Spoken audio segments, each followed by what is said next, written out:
In this video, I'm going over motorcycle skills that new and even experienced riders should always practice.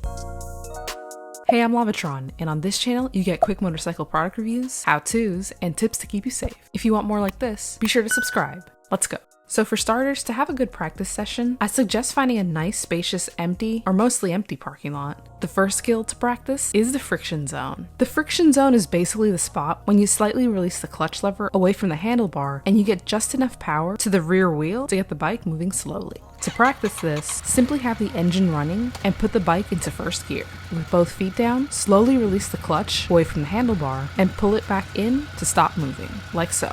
Doing this several times gets you familiar with where your bike's friction zone is. Practicing the friction zone helps with not stalling at stops and also helps you shift a lot smoother. The next skill to practice is braking. Braking seems like a simple thing to do, but there are many factors to consider, and it's seriously important to do this very well. Focus on the following situations: normal braking on a straight line, quick braking on a straight line, normal braking on a curve, and quick braking on curves. It's important to know how your motorcycle reacts to these different situations, and this is especially important for those with motorcycles that don't have ABS. Be sure to like this video if you've gotten some value from it so far.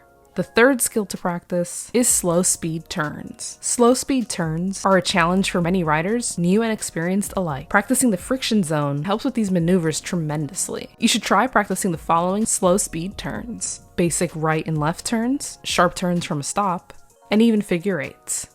I know there's a lot more skills out there to practice, but these are just some of the basics. Let me know in the comments what are some other basic skills you think are great to practice. I hope you enjoyed this video. As always, ride safe and see you next time.